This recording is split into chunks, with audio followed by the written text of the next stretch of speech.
Greetings, science fiction and fantasy enthusiasts. Do you read books? Do you watch films? Do you hate deodorant? Then welcome to our podcast. You're listening to No Deodorant in Outer Space with Ryan Sean O'Reilly.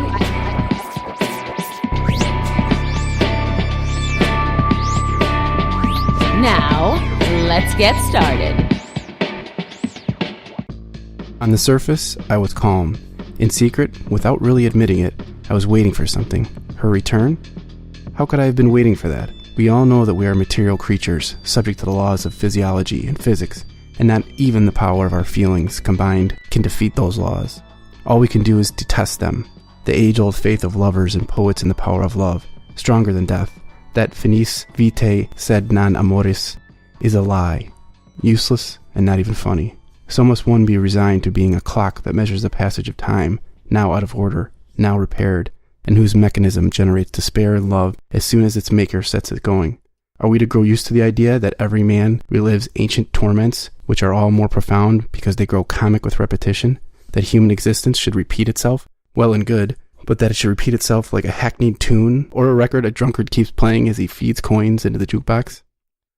Good morning, good evening, good afternoon, and welcome to a scintillating edition of No Deodorant in Outer Space. My name is Ryan Sean O'Reilly, and joining me on this episode as a returning guest is John Doyle, aka Dole. Yo. Dole, how are you? I'm doing well. How about yourself? Doing good. Dole, you're, like I always say, you wrote the theme music to the podcast. You've been on many episodes before. You did, what did you do? You did 1984. You did... Oh, jeez. Something Wicked This Way Comes. Something Wicked This Way Comes, and, yes. There was a third one you did too. I'm blanking out. Yeah, it was an important one though, to be sure. But welcome back to this episode. And also joining us is your co-band performer, leader, musician, Yes. John Bomher. You can call me Jack. Jack, how are you? This is your first time on the podcast. Yeah, I'm happy to be here talking about sci-fi and... Excellent. And just so like the fans can get a little bit more to know about you, like what is your general interest in science fiction, fantasy, or horror? Any favorite books or authors or movies that kind of speak to you? Well, always and forever, probably my favorite movie is The Shining. Ah, Stephen King. Yeah, and it sort of encompasses, for me, both sci-fi and horror. Yeah. Yeah, and this Stanley Kubrick's version of it is just so... It's a master. Just mind-blowing. You know, there's a lot of horror movies are really dark and dimly lit, and where he just really terrifies you with all those colors and the bright lights. True. Yeah. Yeah. Wow. Any other authors? Are you a Philip K. Dick fan? Oh, yeah. Like you told me that. Yeah, I've read a lot of Philip K. Dick, and the way that he sort of just builds characters and brings people to life in his writing. I don't know. I'd never really read any sci-fi where it was almost the story or the theme was secondary to the characters that he brought to life. So I definitely, and it was like a lot of Philip K. Dick. You're reading, you're like, wow, I feel like I know that person. You know? Yeah, we've covered him a bunch of times on this podcast, and Stephen King as well. So cool. Well, welcome aboard. We are recording all the way from Berwyn, Illinois, just south of Chicago, the stomping grounds of Svengoolie. Berwyn. And we're at Horse-Drawn Studios? Horse-Drawn Productions. Horse-Drawn Productions. We're a full-service music company. Yeah, excellent. Yeah, so we're here hiding out in the basement of the studios. There may at some point be musicians above us in the various recording booths working on projects. And this is where you record bands. And Jack, you also do live sound, right? I do, yeah. I spend a lot of time in clubs and bars and theaters and arenas making bands sound good. That must be why you sound so good on the mic. Yeah, and you've also been in various bands and in bands with Dole, and you guys are in a band right now. What's the name of it? The Theurgy? Yeah, Theurgy. Theurgy. Yeah, Theurgy or Theurgy Transmissions. It's kind of interchangeable right now, but right now we're hoping to solidify on Theurgy if we can own that name. But if not, it's Theurgy Transmissions. Okay, cool. But you can, I don't know if you want me to mention our website, but we've got a website at theurgytransmissions.com and theurgytransmissions.bandcamp.com. Cool. That's Theurgy spelled Theurgy. Cool. Maybe by the time this album or this episode drops, you guys will have an album coming out, and maybe at the end of the episode we can play some of your music. Yeah, that'd be great. We've got a couple of records in the works, but yeah, probably by the time this drops, we'll have at least one out. For cool. Sure. All right. Well, moving along. This episode we're going to be covering the book and movie versions of a novel written by Stanislaw Lem called Solaris. It was a later, or there was a movie that was directed by Andrei Tarkovsky, as well as one by Steven Soderbergh. So in this episode, we'll cover the book. And why don't we just go around real quick right now, and everyone's just going to give like a one-sentence summary of their thoughts on the book. I'll start us off. And this is just to kind of preview your comments for later. So mine, which I wrote down here, I'll read it, is an interplanetary philosophical oceanic alien acid trip to funk your mind with. So that's mine. Jack, let's go to you next. I felt like the relationship between humanity and the planet was a metaphor for like a relationship between two people where one of them maybe has an awful personality disorder. Nice. John? I'd say psychological isolationist trauma melted with the environment of space. It's kind of my impression of the book. Cool. All right. So right now we'll go into the bio portion of the podcast. I'm just going to give you a rough overview of the author's life. And then you guys can just jump in with any comments or anything you have to add as I go along here.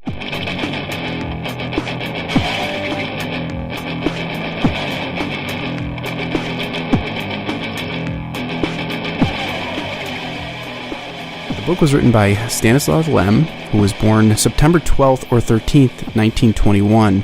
He died March 27th, 2006.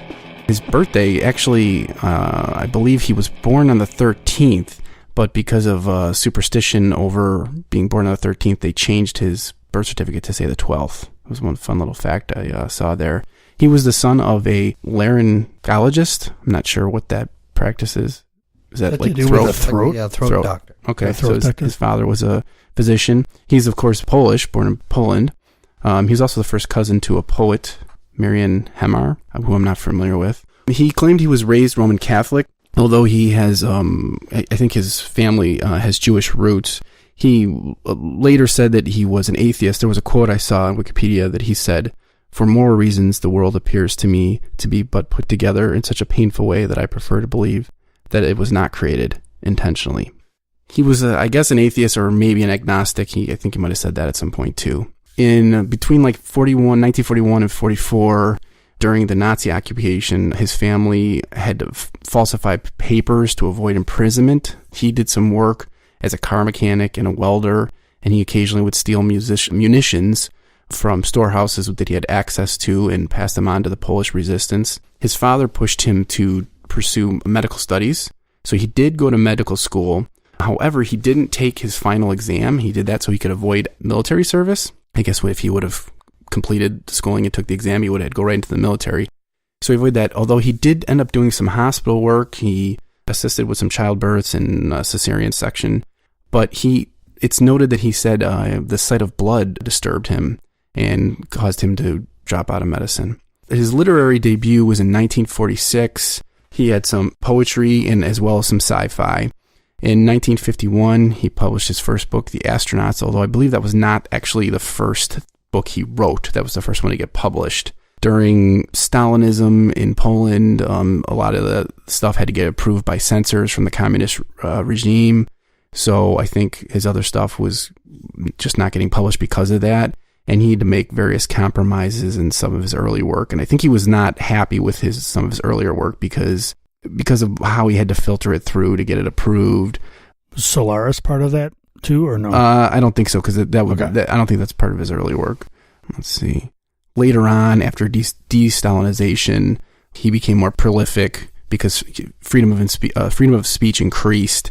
He ended up publishing over 17 novels. He also wrote like a lot of essays and got into philosophy, writing about philosophy and stuff. And I think at some point his works were actually taught in philosophy classes as good examples of philosophy. He married in 1953 to another medical student when he was in med school. They did a church ceremony actually, and they were married until his death, I believe. Some other things to note: the Science Fiction, Fantasy, and Writers Association, SFWA, as it's commonly called, gave him an honorary membership in '73. And I think that might have been because he was probably published in Polish, and he had to get translated to be in an English market. However, he wasn't a big fan of American science fiction. He kind of thought it was poorly written and wasn't too into it. So eventually, SFWA rescinded his honorary membership, which kind of caused a bit of a kerfuffle. And some authors stood up for him. Notably, one was Ursula Le Guin, who we covered previously on this podcast with Lathe of Heaven. So she didn't like the way he was treated. And another member stepped up and said they'd pay for his membership so he could be a member, but he never took them up on the offer. So he, I guess, felt slighted, but he wasn't really too into the American markets anyways. However, who he did like, and Jaxon, we were talking about this earlier, is he was a big fan of Philip K. Dick. And I think he went so far as to help bring Philip K. Dick's works over to Poland and help them get translated. Philip K. Dick, however, he thought Stanislaw Lem was like a fictitious name. Was part of a composite committee that was under orders of the Communist Party, and actually wrote a letter to the FBI about this. Really? Yeah.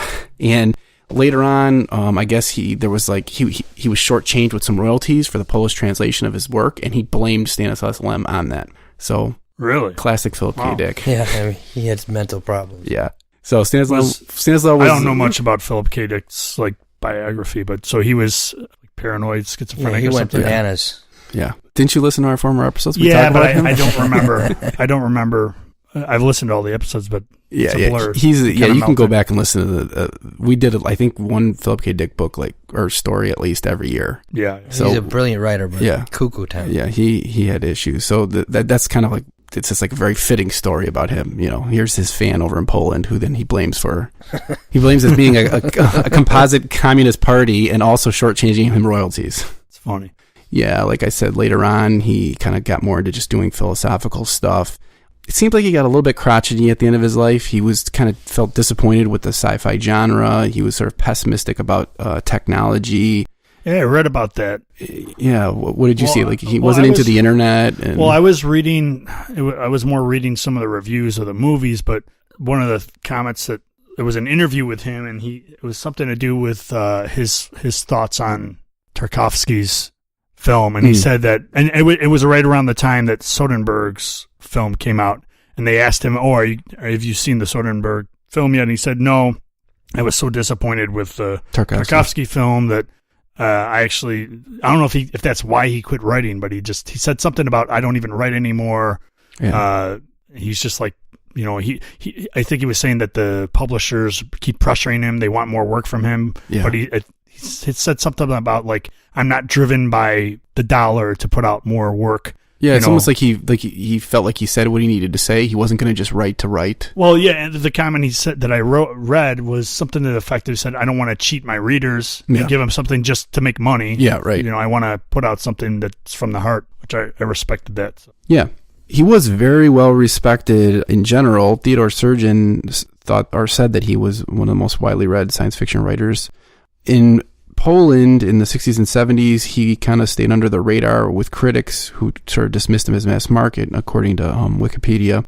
However, I think he was popular in the Eastern Bloc countries. I think that's why Solaris became, that's why Tarkovsky took it up, because it was a popular book at the time. What else is he? He was a polyglot, so he knew Polish, Latin for med school, German, French, English, Russian, and Ukrainian. So it's interesting because he was critical of the English translation of his work and wasn't happy with the translation. That's probably the one that we all read, because it never went out of print, so the rights never reverted. So it seemed like there wasn't going to be a newer translation. And I guess it's difficult to translate his work because of the idiomatic wordplay and stuff that he puts into his work. However, I did note that a newer translation has come out. I don't know if I see where it came out. I don't see it in my notes, but I know a newer one came out, but it came out in audio and in ebook. So if you're looking for a newer translation, which is supposed to be better, and I think was authorized by his estate, there is one out on Audible, and then there's an ebook version of it. So that's not what I read. I don't think I read the older one, because I got a paperback version of it. Just share those links in your... Yeah, maybe I could put a link to that. And then another thing I noted was that the game SimCity was inspired by a short story that he wrote. It was called The Seventh Sally. It's in a collection called The Mind's Eye. I, just a single letter I. But apparently the creator of that game was inspired by that story. So that's a game we kind of grew up with. Yeah. So I thought that was kind of interesting to note. But that's pretty much all I have to say about the author. Is there anything else that you guys noted or thought about with him? Not me. I mean, that Philip K. Dick comment, of course, stuck out to me. Yeah. It was very interesting because that was the only real American author that he gave any respect to. And of course, Dick was like, "You're not real, man. Your dick had to be a dick." All right. So, of course, the book, we'll get into that now.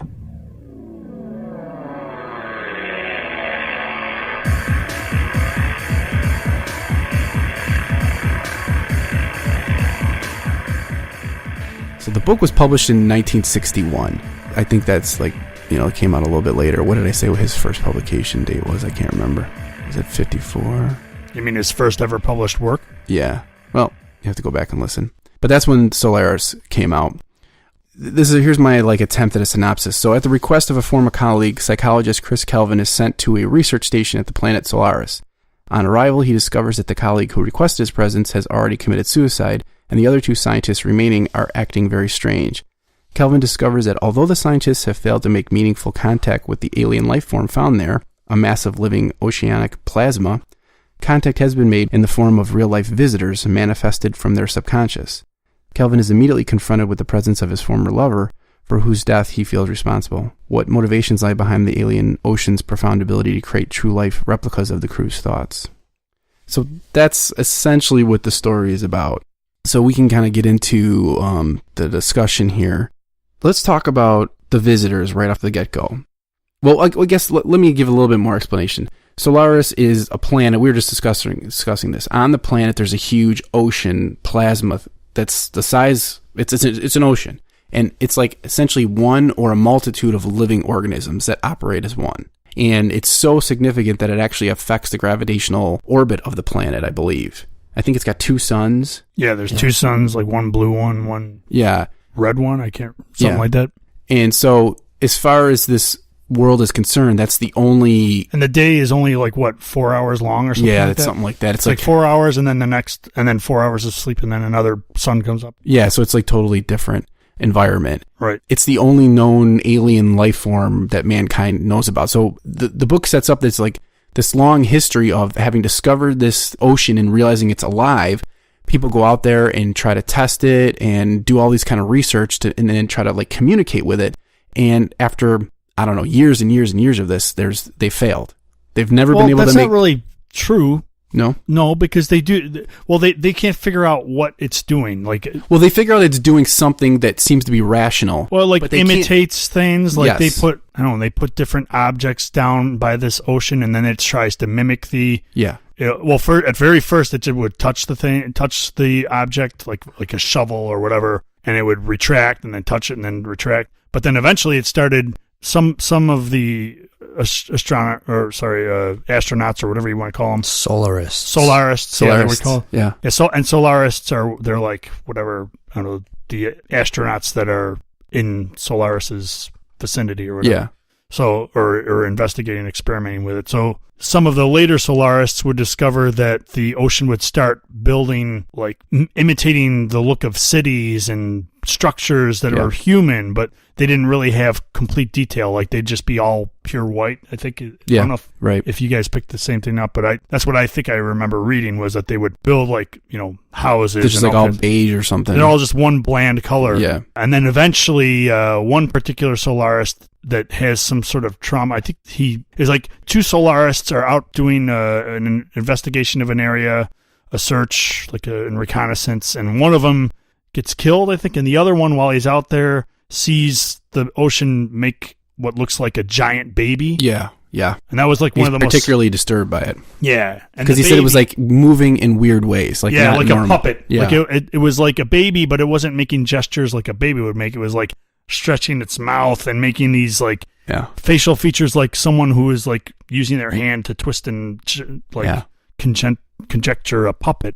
Almost like the ocean is trying to mimic human, like how a human would move, but doesn't have really any knowledge of how a human would move. I mean, you touched on a couple things there. Well, one, I think, is that the ocean is doing stuff, rational things, but they can't seem to accomplish a dialogue with it. They can't, like, predict what it's going to do necessarily. Right. And there doesn't seem to be any purpose to it either. Right, that's right. So they don't feel like they've made true, quote-unquote, contact. Yeah, and the other thing that I don't know if you've caught this, but to me, the most impactful thing on all that kind of story that they talk about, that Lem talks about, is that at some point, these Solaris are experimenting, and the ocean reacts, and then eventually, all of a sudden, the ocean just stops, like, interacting, just saying, I'm done. Yeah, it gets bored. And they have to figure out, like, a new way to do something. Right. And it'll interact, and then it'll stop again. It just never seems to make sense. They can't seem to make real progress. Like, all of a sudden something will happen, but then they can't build on it. Right.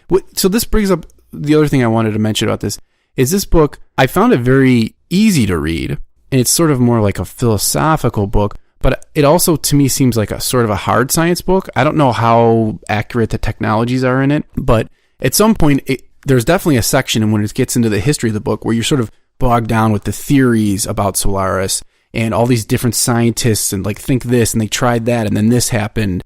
And you get sort of mired a little bit in, like, these technical terms. Some of them might even be made up, or they're just, like, mathematical terms and stuff that I'm not familiar with. I found that I'm not always, like, a fan of that, but I didn't find that I was, like, struggling with it too much. I kind of just, like, went through it, and I was getting captivated to keep going by these amazing descriptions. And I wanted, Jaxon, what did you think of that? Like, did you feel at all like the descriptions or any of the histories and stuff were distracting? Because, like, he gets real into, like, the science of the alien life form. No, I think that like John made a point that as the humans were doing more research on it, that the planet was kind of doing research on us. Yeah. And so I certainly didn't get, I guess I noted that, like, wow, this is a really weird back history to go into all these different Solarists, just totally fictional scientists that studied this totally fictional planet, and they had all these various fictional opinions about it. Yeah. I mean, I noticed, like, that he kind of went on a strange tangent for a minute there. Yeah, it was like world building. He was, like, making but it didn't just throw me off track. Yeah. I did find the book easy to read. Yeah, it's interesting enough, even though you're getting, like, just thrown all these, like, fake theories. I mean, there was certainly moments where I was like, what in the hell is he talking about? It felt like you were reading an acid trip, I thought, at some point. I kind of feel like there's a point that he did. I don't know, since you bring it up, because it's something I was going to bring up, but I felt like that whole point that he brought up all that back history, because he leads all that up to I can't remember which character, and it might have been one of the characters that's, like, either, I think it might have been Snow or Sartorius. And maybe I'm wrong, I can't remember exactly, but one of the characters, either the characters he's reading about or one of the characters who's actually alive at the time on the space station, makes a statement saying that really, who cares what Solaris is doing? Solaris doesn't, we want so much to be that Solaris is going to interact with us because we're looking for ourselves, we're looking for a mirror back on ourselves, because we're trying to find something that's humanistic. Maybe Solaris has no clear goals whatsoever. Maybe it just exists and it's just doing things. It doesn't really have a purpose to be human. Yeah, there is a quote. I think I'm going to, from the movies, I'm going to pull it out. But yeah, I think it's Snow who says that. I think it is Snow.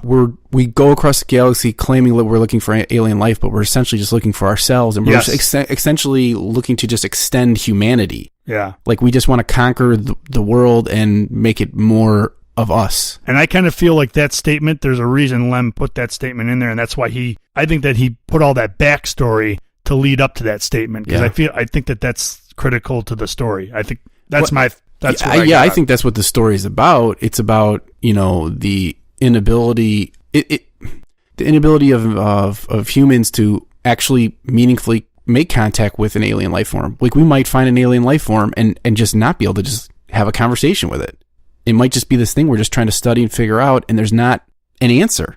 Do you feel like that philosophy or that idea, because it's a philosophical idea, comes from Lem's background being in, like, a communist country? That's a good question. Because that's what I kind of feel like. Where, maybe there's like authorities just, like, changing their mind about things. Not so much that, but this idea of the community being an overall mass thing, and that there is no individualism, and that's kind of what I get out of Solaris a little bit. That Solaris is just this mass, and there is no individuality in it. Well, he also is living through the war, and there's almost like a darkness to it, like almost a resignation to sometimes things just are. Yeah. And you just have to keep going. Well, there's a Latin quote that I wrote down where it's I can't remember the name of the philosopher. You can find him on Wikipedia. With this quote where it's called ignoramus et ignorabimus, and what it translates to is what we don't know and what we will not know, and it's sort of like being ignorant to it and not even knowing that we're ignorant to it. Yeah. Not knowing, like... That seems very fitting for this book. Yeah. I mean, it was definitely in Calvin's sort of musings about what he was going through and what was happening to him and the rest of the crew on that station. Well, so the crew, you got three... Well, there was three people. You had Gabarian, who was, I guess, a former colleague who asked him to come out there, who's dead by the time he arrives. Right. Then you got Snow, who's actually, I think, called Snout, but he's Snow in this translation. Right. And then you have Sartorius. Mm-hmm. Right. And I think Snow's nickname was Ratface. Should be pointed. I forgot about that. Rat Snow was like, you can call me Ratface. That's what he said. Right? Right when he first met Calvin, he's like, so everybody calls me Ratface. See, like we'll get to the movie, but that would have been a great thing to like. They could have turned that into like a really funny. Yeah. All right, Ratface. So take it easy, Ratface. So he arrives in the space station, and Snow is immediately like he's not greeted by anyone, which he thinks is strange because he was called out there, and then he finally finds Snow, and Snow is immediately acting weird, and then that's when he discovers that there's these visitors, which are essentially replicants. They're just like, they're humans, but we think they're humans. Projections of our subconscious, of their subconscious mind and memories. But they're physical. Yeah, it's an actual being that looks and sounds and knows things about... They even test it on the cellular level. It's still a human being. They think that the change is so... Yeah, the neutrino level is where the actual difference is. Right. But they do like blood tests and stuff on the humans are atomic and the visitors are neutrinos. Like subatomic. Unstable particles. Yeah. So basically Snow gives him these cryptic warnings. It's really good and it's really creepy how he's just like, yeah, you'll know when you know. He doesn't really tell him what's going to happen. Yeah. And then what happens is Rhea, his ex-wife, or his wife who died. Deceased wife. Her name is Harry, I think, in the non-translated version, in the Polish version. She greets him. And this freaks him out because she's dead, or she was back on Earth, and he also, you learned that she committed suicide because their relationship was struggling, and he, for some reason, left poison back at home, and after a fight decided like it wasn't poison. I think it was like some part of one of his experiments. Yeah, but it was poisonous. But he told her, and the funny thing about, I thought that was so funny. He tells her, knowing that she's psychologically unstable, he tells his wife, hey, I know you're psychologically unstable, but by the way, I've got this stuff in the fridge that I'm experimenting with that happens to be poison, so don't inject it in yourself. It's really great. It's a little bit contrived, but it definitely... I don't think it's contrived. I kind of feel like he wanted her to kill herself. No. Interesting. I felt like they had a cantankerous relationship, and he was fed up with how she was acting, and he stormed out, and then didn't want to go back because he didn't want to give in to her emotions. It seemed like maybe she was unstable and he was sick of it. And then out of guilt, he finally comes back because he's worried that he left these poisonous substances there. And then sure enough, like she had committed suicide. I thought the pretext was, hey, I've got these things in the fridge. Be careful with them. They're dangerous. Yeah. It wasn't like, hey, this is poison. Yeah, I don't just remember. So you know. I thought it was that. That's how I read it, but... It's not quite a flashback, right? He just kind of reflects on it. Yeah. On what happened. Right. But the point is, she commits suicide. He feels responsible, and now he sees her there. But after he lays down, because Snow tells him, he's like, hey, come back to me an hour. You just landed. Yeah. go take a nap and then come back in an hour. Yeah. Go see who's waiting for you in the room. And he wakes up and there. But that's not the first one he sees, because he sees Guyberian or whatever. Guyberian's visitor, who was a black woman. Right. And that's the only other visitor we see, if you think about it. The only one we see, but we kind of hear things. Right. So that's other interesting thing I want to talk about is that, so his deceased wife is there, but when he interacts with the other two scientists, he gets hints that they also have visitors. Mm-hmm. Like, I think Sartorius is like holding a door closed or a cabinet or something, and it's like rustling, like something's trying to get out. Right. And one of them, they're talking on video screens to each other from different parts of the space station, and one of them gets distracted, like something or someone is attacking them. Right. And he's like, "Call me back." Yeah. And they also kind of say, "Hey, I can't talk right now, and I can't talk. Now's not a good time." Yeah. But it makes such a great creepy element to the story, because it's supposed to be just these three dudes in space by themselves, but there's clearly other people or things there. And I think the fact that the author does not show us what the other people are experiencing makes it even creepier. Yeah, I think so too. Like, we did see Guyberian's visitor was just like this black woman who just like kind of walks by. Well, there's also a scene which I thought was creepy, and I know we'll get to the movie, but I really wish they would have shown. There was a scene in the book where this black woman's like, Kelvin goes to say, hey, he tells Snow, hey, I want to see Guyberian's body. Where is it? And Snow tells him, it's in the freezer locker or whatever. Yeah. Freezer bay or some cold area where they keep they're preserving his body. His body. Yeah. So he goes into this freezer locker, and from what I recall, Guyberian's covered with some sort of plastic sheath or whatever covering.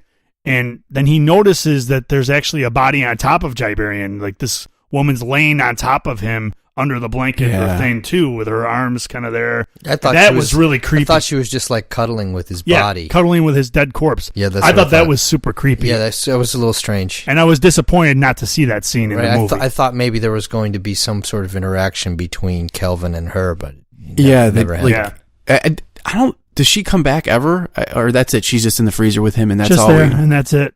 But that kind of foreshadows what happens later. Is when Rhea comes, we learn that she has to be around him, like physically within his presence. Right. And when he tries to leave, she like breaks down a door to come at her. Not just any door, too. She like destroys like almost like a vault door. Like an airlock. Smashes through the metal, right? Yeah, it's like an airlock. She just destroys. Like she makes this like earth-shattering scream too. That's not like very human. Yeah, she's like tethered to him psychologically or something.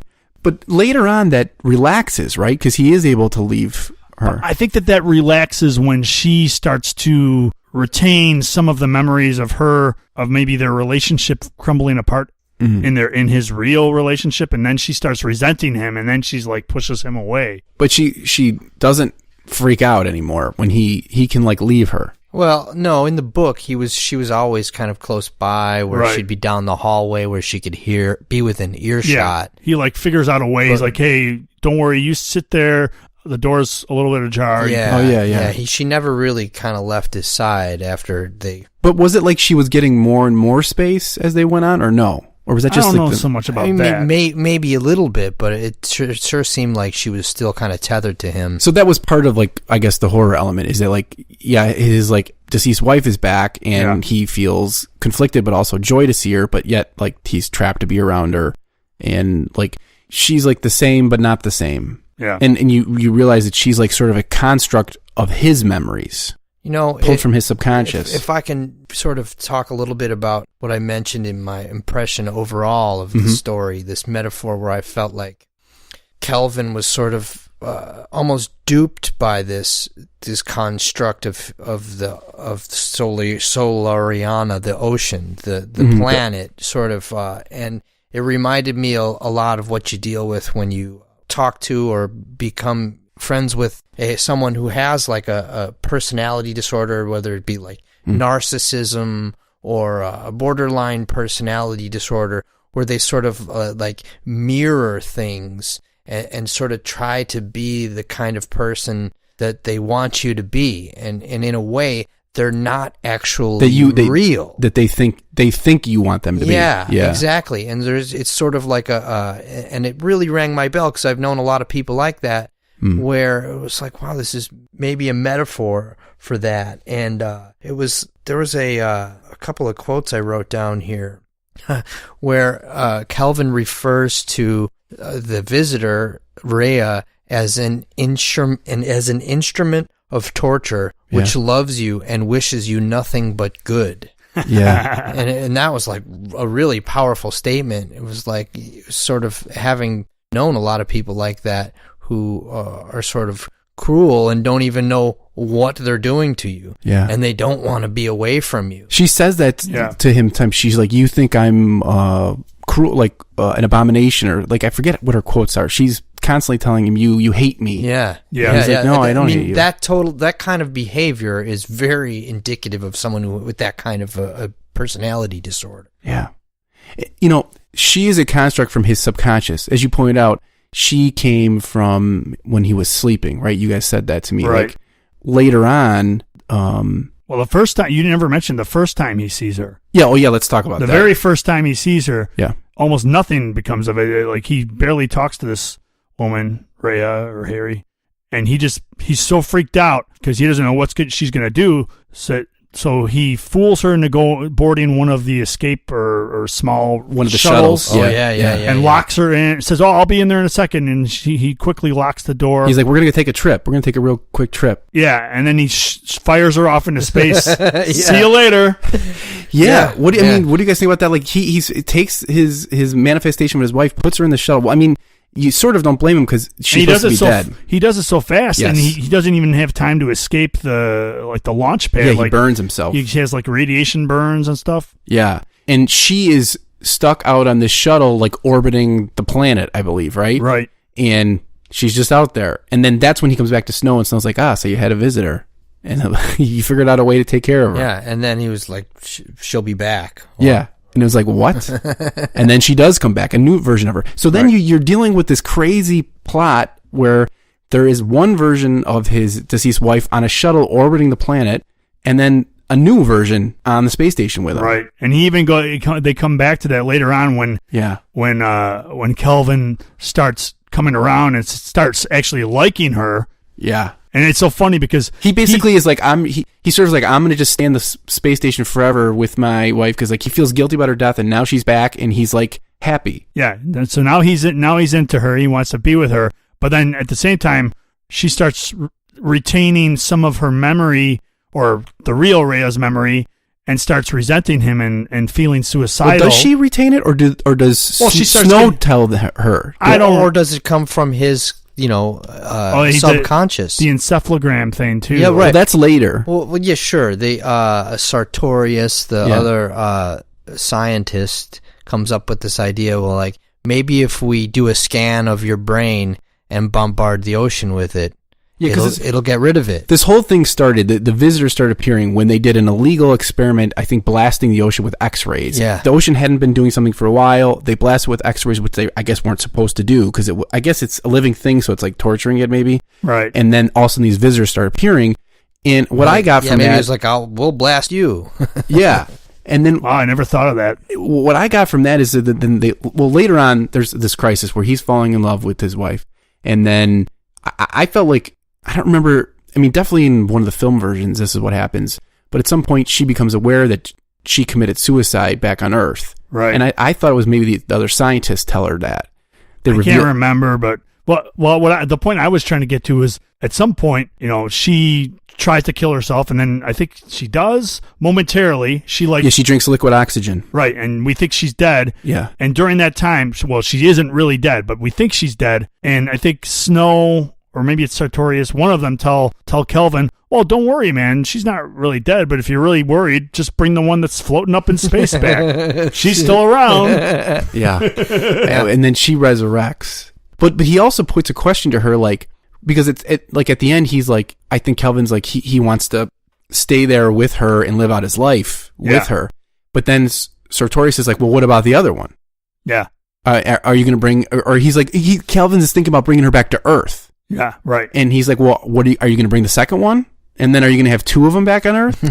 and that was like a crazy thing to think about. It's interesting that we never do see the other one again. Right. But they speculate she could be dead because she might have run out of oxygen by now, but then she might not be because she's not really human. So does she even need oxygen?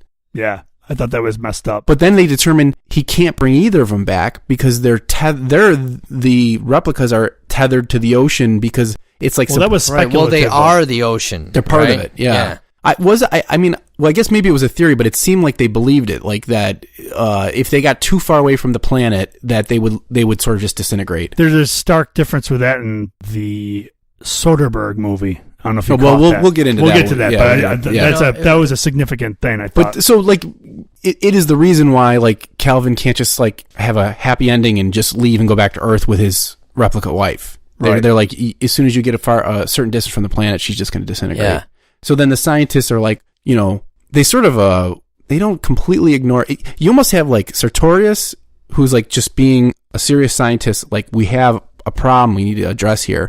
And then you've got Calvin, who's just kind of lost in his own mind, dealing with his ex-wife. And then you got Snow between them, sort of like being the rational one, trying to keep the peace. You think Snow is rational? He seems to be... I felt like he was kind of nutty. He was nutty, but he kind of reminded me of the doctor from the Futurama. Yeah. You know, the weird doctor guy, the professor. Yeah. But he's also like the peacemaker between the two of them, and he's facilitating their communications. He's the one. He's the one who's kind of constantly going to Snow or to Kelvin and being like, "You don't understand. You have to get some perspective of what's going on here." You know?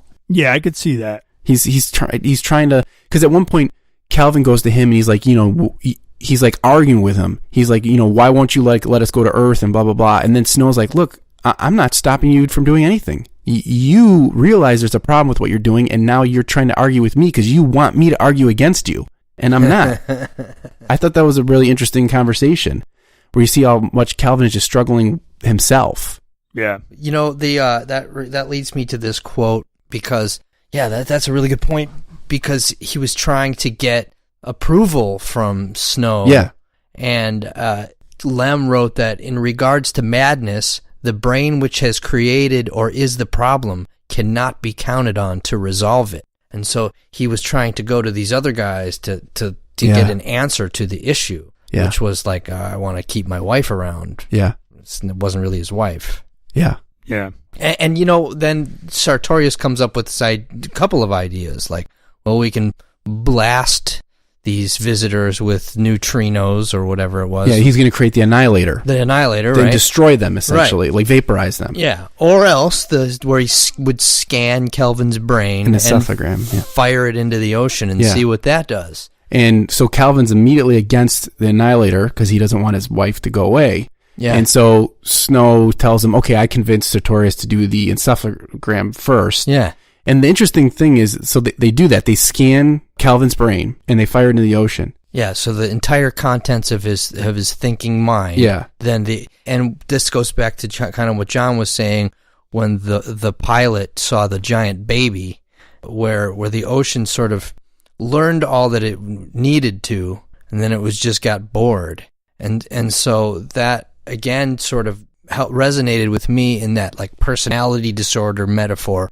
Where like somebody like they've learned and gotten all that they need from you, that, you know, learning everything that the ocean could from this encephalogram, and just got bored and decided that I've explored as much of your humanity as I need to, and I'm going to move on to my solar.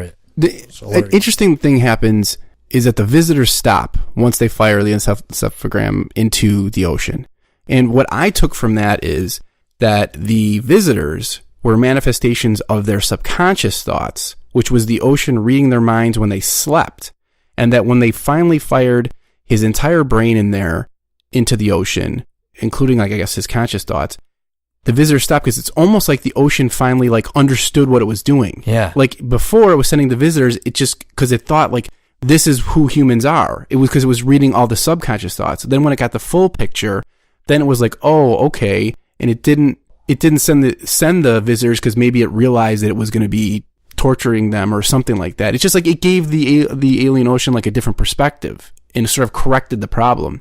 I mean, they kept referring to the ocean as like a puzzle. Did they completely stop after that? Yeah. I can't remember. She was... But she was still there, No, right? Well, she was dead at that point. After the encephalogram? Because she asked Sartorius and Snow to kill her. So she gave... when exactly does that happen? Right after the encephalogram, or isn't it like... They scan him first, I believe. You guys can correct me if I'm wrong. And then he goes back to hang out with Rhea, and then she gives him sleeping pills or something. That's right, yeah. And causes him to go to sleep. She writes a suicide note to him, and then asks Sartorius and Snow to vaporize her, because she can't...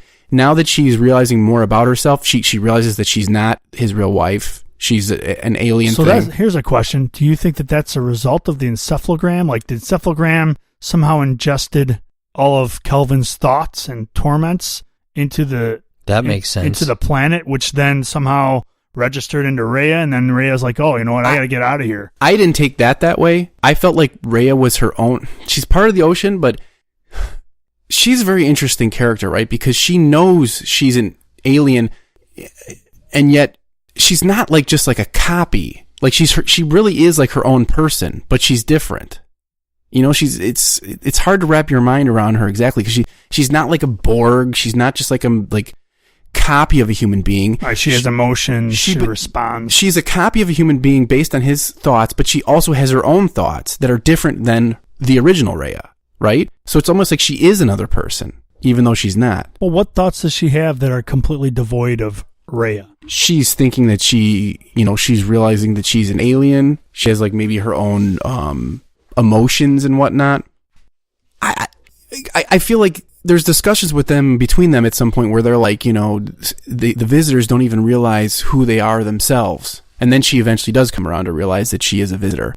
And she almost like strategizes with them on what to do.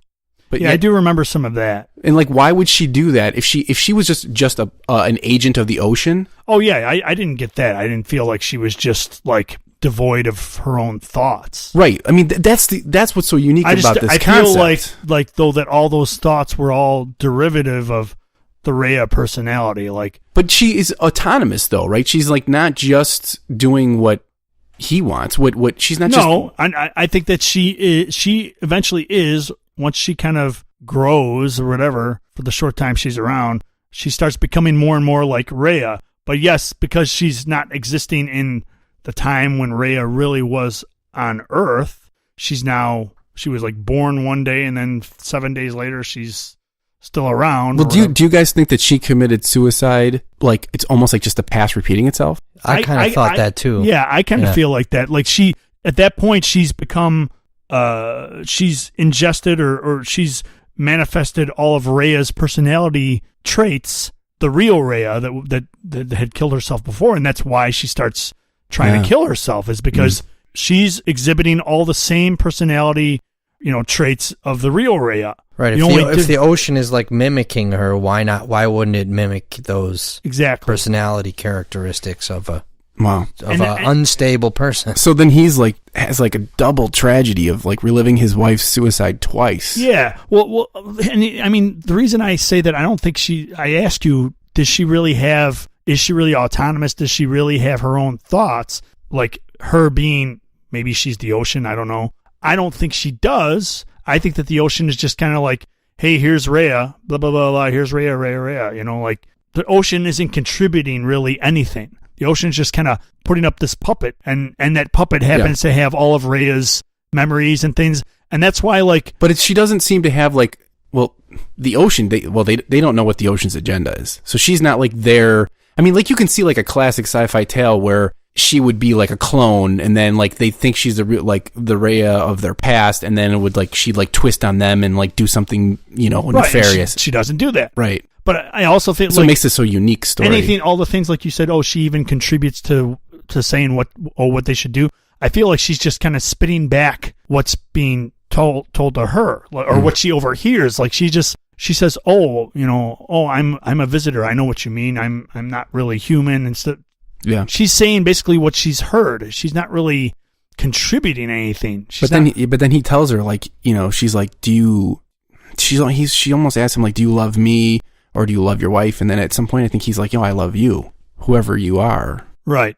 But whatever you are. But I think this is really, goes back to what I was saying earlier on, which is why I think that particular, and you should look up that phrase where Snow says, we are just looking for ourselves. Yeah.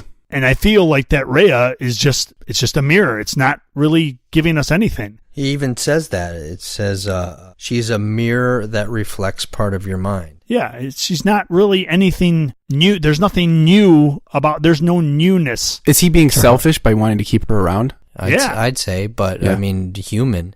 But human, yeah. Come on. I really like what John said at the beginning, that it was, as the humans are trying to research Solaris is just trying to research and learn more about the humans. That's how it seems. Yeah. Yeah. As if you look into the abyss looks into you.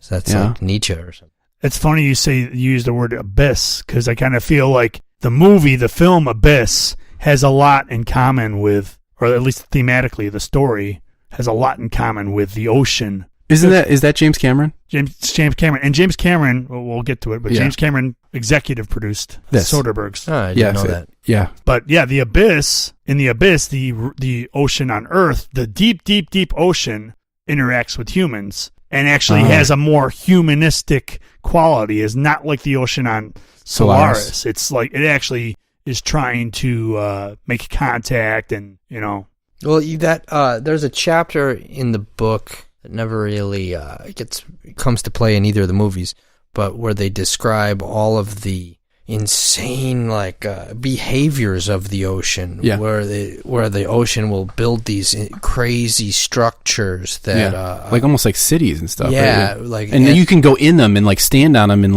right. Yeah, that was and then it devours them. Yeah, with a wave that was a really psychedelic. Well, I thought that read that part of it. I thought that's why I thought it was like an acid trip. Yeah, I liked that part too. It's the ocean is not like an evil thing. Like if they can go out on these fake cities and they're not generally fearful that they're going to get hurt by it. Some people only one Solaris dies in all of the explorations of the planet. Yeah, I thought that more than that died. Well, maybe, but I thought. It was like more from like a crash. It was like accidents. Yeah. Someone got lost. And I got more out of that though. I when they were doing all that backstory stuff, I thought that it was kind of like, it kind of made me feel like that was a creepy factor of this ocean of Solaris, was that, there weren't a lot of deaths, but there were a couple of odd things that happened. Like this one guy crashed and then another one just sporadically decided to go down to get close, and then he gets swallowed up by a wave or something like that. But it seemed more like accidents than the ocean trapping them or something like that. Right. It seemed like accidents, but I also kind of get the sense that maybe those particular Solarists got little tinklings of the same kind of symptoms that Kelvin is experiencing, where he doesn't want to leave now. He wants to stay there. Maybe, yeah. He's getting wrapped up in that trap of Solaris. Do we know why Guiberian commits suicide? Do we ever we find don't out? ever find out. There was some foreshadowing in the movies, but there was never really mentioned in the book that I recall. Yeah, he calls Calvin to come out and see him, and then he leaves like tapes and stuff of him reflecting, but we never really know why he killed himself. He even mentioned the name of a book for him to read. Yeah. I can't remember the name of the book right now, but he was like one of the Solarists' histories or something like that? Yeah, he's like, read this book and you'll understand. And he was the first one to get visitors, right? Because Snow and Sartorius didn't realize at first, and then they figured out what was going on, and they wanted to help him, and then I guess he didn't think he could be helped. And I mean, you almost get the impression, well, you think that the visitors are coming from their subconscious, and Snow makes a comment to Calvin. He asks him, who is your visitor, before he finds out, and he tells him it's his, wife who died. And Snow just kind of blows it off like, oh, that's not too bad. And there's almost a hint that he's like, it's not necessarily just going to be like a person that comes and visits you. It could be like a manifestation. It could be like a person, but that represents just an emotional feeling of your subconscious. Like, I mean, like, I don't know, like if you consider yourself a greedy person, it could just be like this greed manifesting itself. Let me ask you this, and I don't know if Lem... Like, I wonder if it's like just blind ambition or something that's torturing Sartorius, like that keeps bugging him, I don't know if you got the same thing, and I know that the films seemed to register the same thing, but did Lem explicitly or implicitly show that Sartorius has a child in his quarters, or is that something that's only that I'm just... No, you never know what's going on with Sartorius. But I get the sense that in the book it's alluded to that it's a smaller... Oh, was there a cabinet? Did he have his hand on a cabinet? I can't remember, but I feel like that it's alluded to in the book, and that's why maybe that Tarkovsky made some of the choices he made. But But I get the feeling like, and also Soderbergh too, for that matter, but I get the feeling that it was alluded to, and that why that's important, why that rings alarm bells for me is that, you bring up this whole relationship thing that Snow said, oh, that's not too bad, it's just your wife. Yeah. Whereas, like, if you have to deal with a small child that's not really your child, I think that's almost even creepier, creepier than having a lover. Now you've got this small creature that's not really even human. Yeah. I don't know. Do you guys want to move? No, we're fine. I mean, we're at a studio, so there's a little there's some ambient music there. I mean, we're at a working studio, so we're okay. There's just some ambient. Little piano. Yeah, a little piano to soothe us in the background. The alien, I mean, we never get full answers, right? They're questing to make contact with the alien and understand it. They never get a full understanding. There's no, like, look behind the door and find out. There's always just more puzzles. And I think at one point, Kelvin's questioned or cautioned, like, if you look for answers, you're not going to find them. Yeah, he is visited by Guyberian at one point. But is that a dream? Right, I think it's a dream. But he comes as like a form of a person, so it's probably not a visitor. Although that becomes trippy. It's like is Yeah, is it from the ocean or is it his own dream? And was it in that scene Guyberian's telling him to leave, right? I kind of feel like that's like another pivotal moment of the book where it's almost like a warning or something, right? I mean, it's like he kind of said, he tells him to leave. And I think he's like, get off the space station. I think that's what the warning is. I don't know if it's a dream. I don't know if it's really it's the ocean again. And if it is the ocean, kind of weird, right? Because the ocean's kind of telling you, maybe drawing a line in the sand, saying, if you stay here, you're going to die and you're going to be stuck here. And you're not going to find what you're looking for. Otherwise, I'm going to keep fucking with you with your puppet, and then eventually she's going to die and you're going to be stuck here with nothing.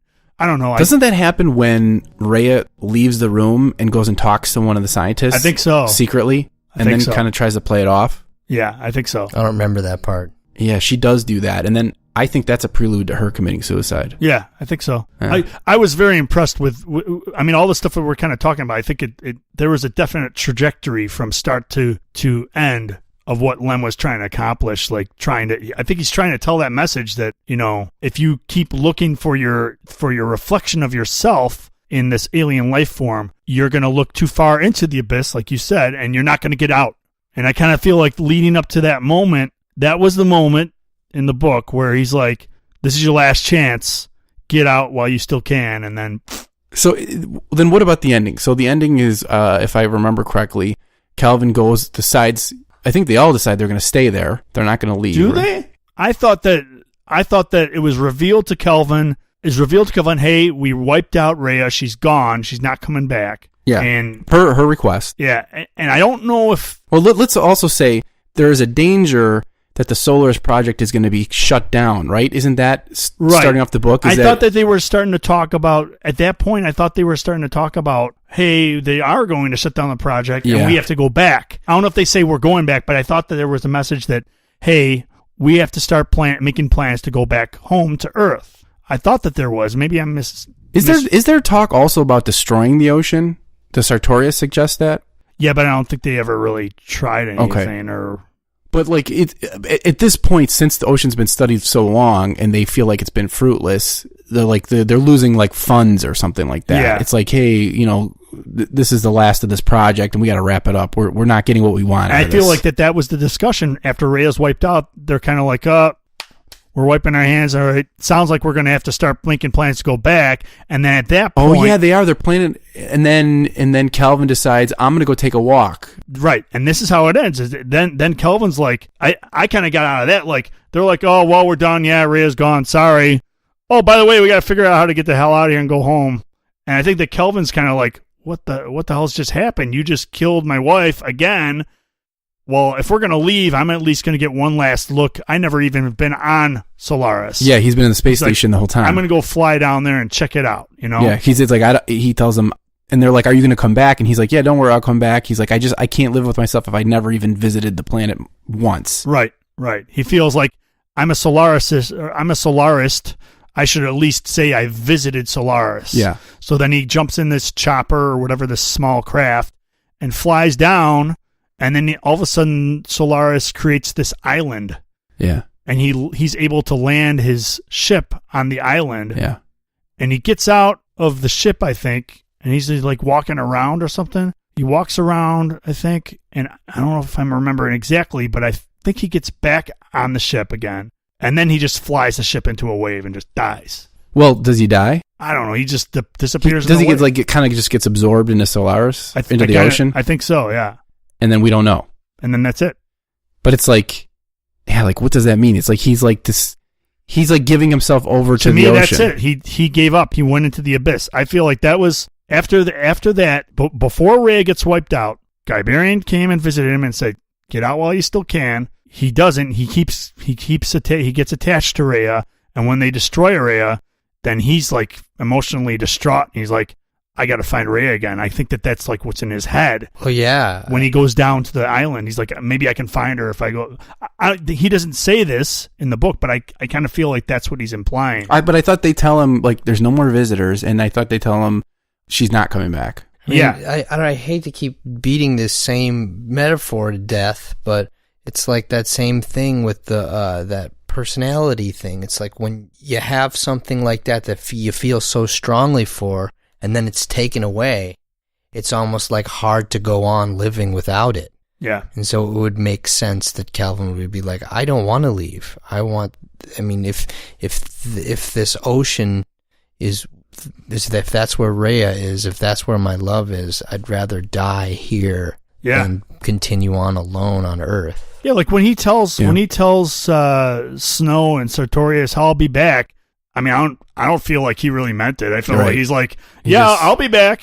See you later. I left something in my car. I'll be back. I almost feel like it's him finally giving up on searching for answers and just giving himself over to what Solaris is. Totally. It's like, stop looking to make contact and make sense of this in human terms and just accept it for what it is. And that's when he finally just like goes into the ocean itself. And here's the kicker for me.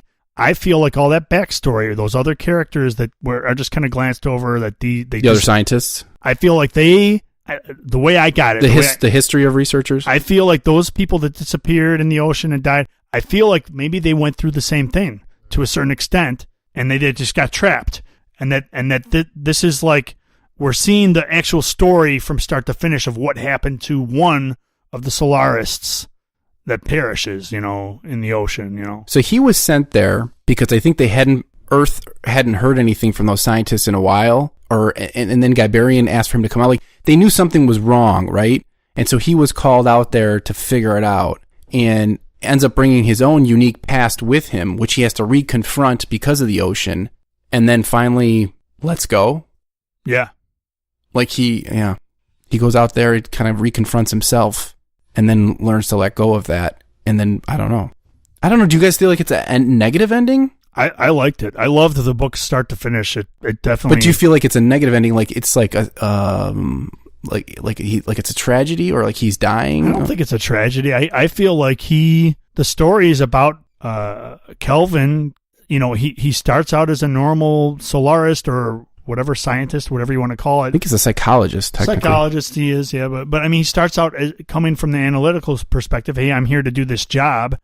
And eventually he just gets absorbed, completely psychologically absorbed with where he's at. And he's not able to come back from that. It's like he got stuck and he just can't get back to his normal self again. But you don't view it as negative. I don't view it as negative. I feel it's just a story, It's just what happened to this guy, What about you, Jaxon? It felt pretty tragic to me. You did? Just the whole thing in general, the entire story, a lot of suicide, a lot of madness. Yeah. And yeah, it just, again, this whole thing resonated with me with like sort of ill mental health, and culminating in annihilation. And so, I don't know, maybe it's just kind of the way that I see things in stories, but that's sort of how it appeared to me in the end. It was just an annihilation of oneself in pursuit of something you can never really have.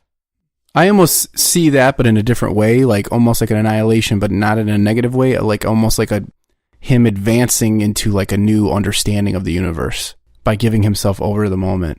And losing himself that way, but not in like a negative way or like a like, I didn't really see it as like a suicide. So do you feel like or giving up. He becomes part of the overall mass of Solaris? Well, I mean, maybe. That's never like alluded to with all the past scientists. We never get the sense that like the ocean will absorb you and make you part of it. Like, that's never a thing talked about. But I think maybe in some way he's not like giving himself over to the ocean. He's giving himself over to the true experience of what the ocean is and a deeper understanding of the universe, because the whole thing is about them, how they cannot make contact with the alien and they want to. And they're doing all these things the way humans do to make contact. And it's almost like he stops trying to do it the way that he knows. He stops trying to just be a human and make this ocean human and just gives himself to the ocean, to whatever it is. I mean, I'm being kind of vague the way I'm saying it, but it's a vague ending. The book is vague. The book is vague throughout, not just the ending. Yeah. But it's very satisfying. Oh yeah, I think it's satisfying because of that. It leaves the reader to kind of ponder what exactly is going on from start to end. You're never really given the answers you want. Yeah. And you kind of, it's a mirror back on yourself too, because like the Solarists, you want the answers because you want to say, oh, this is what the ocean wants to do, and this is why he's being affected. But there's really no answer. But it's almost like how Jack's saying, it's like, I mean, in life there's not always answers, and that's just a part of it. Sure. Yeah. Well, I mean, I think that's everything I wanted to touch on in the book. I don't know if there's anything else you guys want to add, or we can just kind of give our star ratings and final comments. Sound good? Yeah.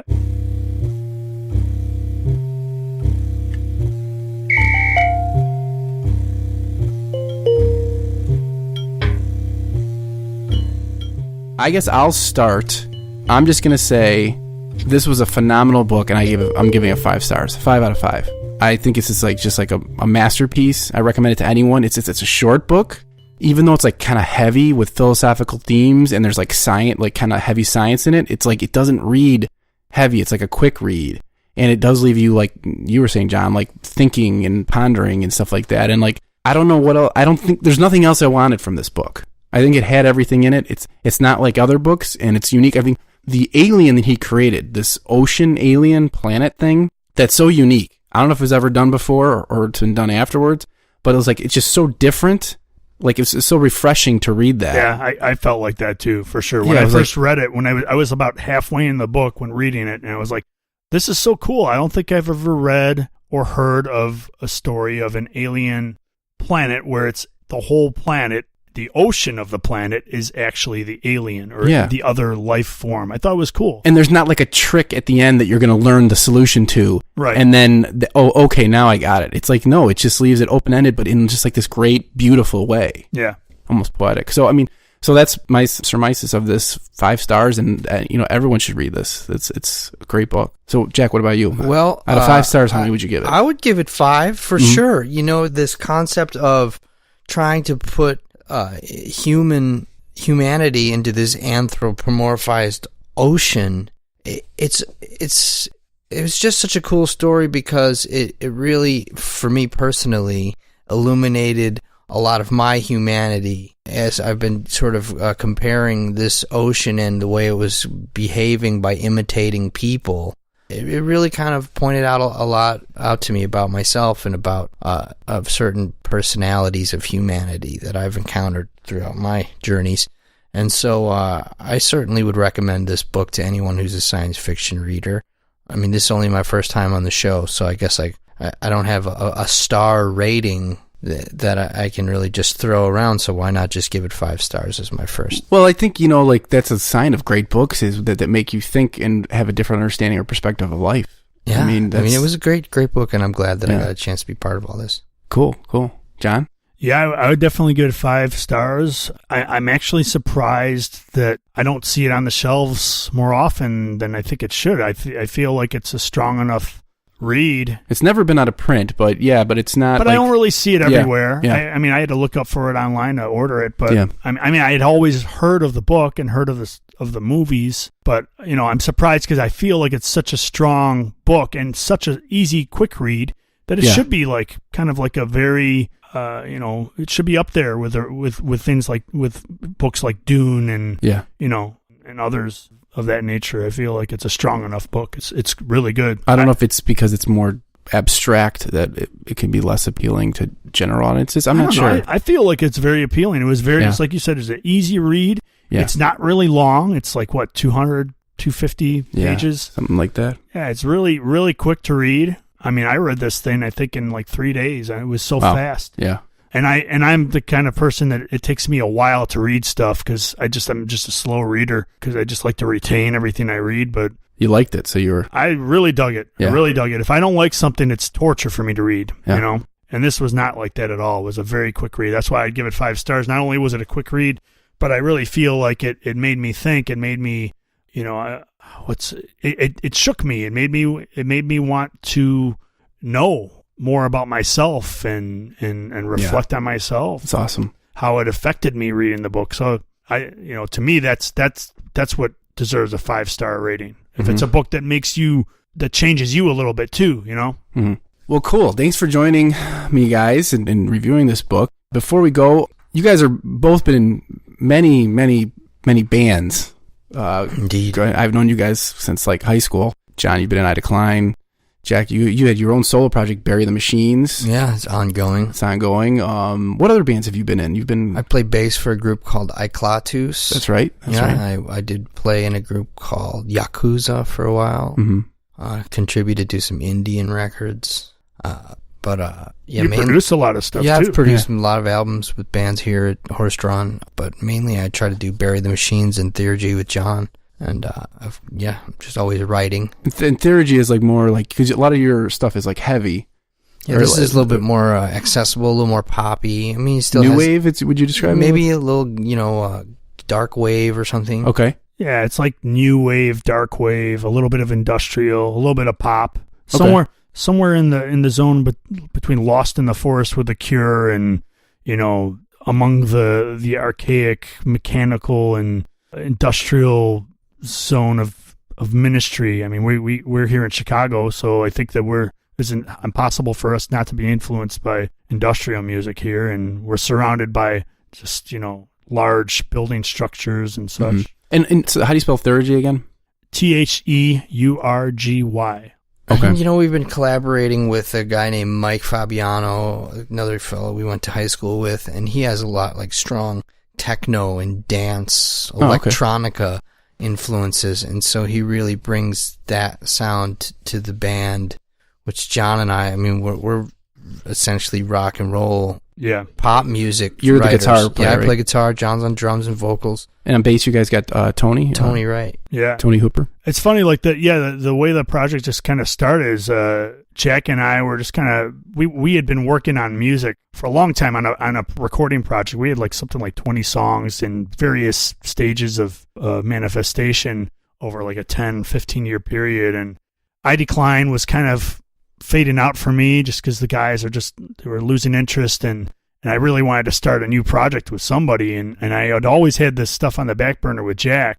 And one day I was just on Facebook and looking at something that our buddy Mike Fabiano had posted. He posted this picture of him. He had a bunch of like modular synthesizers just set up. I'm like, damn, is that your stuff, man? He's like, yeah, I just bought a new piece. I'm like, hey, dude, let's jam, I never knew he actually played music, and he had never really done so before. Didn't we run into him at the Neurosis show or at the Empty We Bottle? did, but that was later. That was it, okay. But basically, I just shot him a message and said, hey, why don't we jam sometime? Never really thought much of it, and then somehow it just came together. We just got together one night in my basement, Jack, myself, and Mike, and it sounded so cool. It was like really unique because, like Jack said, we were coming from like more of the rock and heavy, doomy stoner rock, even pop, pop. Yeah, we were coming from that zone, and he came in with all these loops and weird stuff. I'd never played with anybody with loops and drum machines and stuff before. I'd always wanted to do so because it's challenging for me as a drummer. And we just jammed for like 3 hours and just started producing music just right from the get-go without even thinking. It was like he's so easy, and it had been so long for me as a musician to play with somebody with some guys that really wanted to just start producing and just like make stuff. And then from there, Jack brought in Tony, and I'd always wanted to jam with Tony. I'd known him for ages. And then all of a sudden we had like 30 songs in the works, like seemingly out of nowhere, just man, straight out of the ocean, straight out of the crazy ocean. John and I are both like pretty prolific songwriters. Yeah. And so it's been really nice to work together where my ideas will finish, he'll pick up, where his ideas will finish, Mike or Tony or somebody will be sort of like, be able to say, well, this dog don't hunt, or it does, and really flesh out a lot of ideas and quickly come up with a lot of material. So yeah, I know you we're trying to keep up with it, really. Yeah. So yeah. Well, and you guys you're doing all your recordings here, right? At Horse Drawn Productions. Yeah. What's the website for Horse Drawn? It's just horsedrawnproductions.com. I think there's a hyphen in there, horse-drawn productions. Right over here in Berwyn, Illinois. Great studio. Berwyn. Great studio.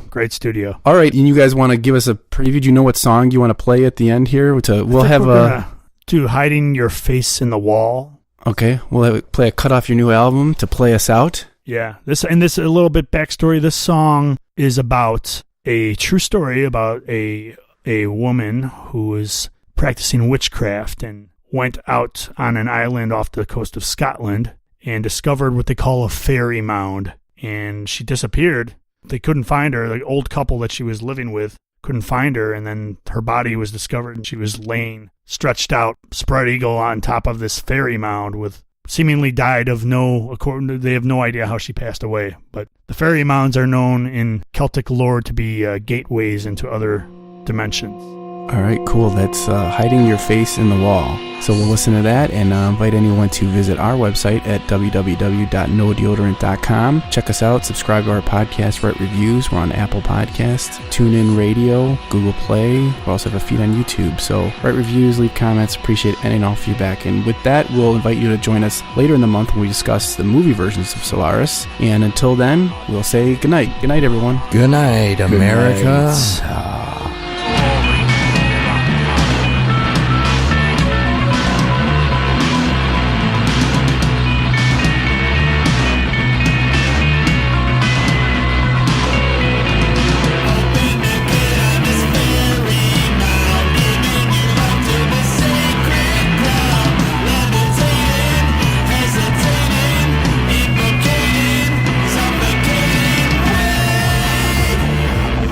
Through the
For more information on the topics discussed in this episode, or to read our show notes and find us on social media, visit nodeodorant.com.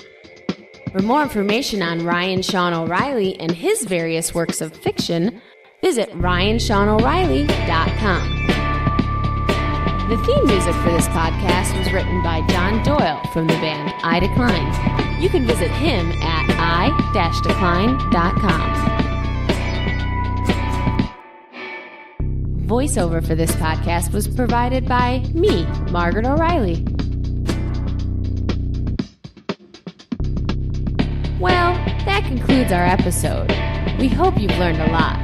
Again, thanks for listening to our show. And always, always remember, there is no deodorant in outer space.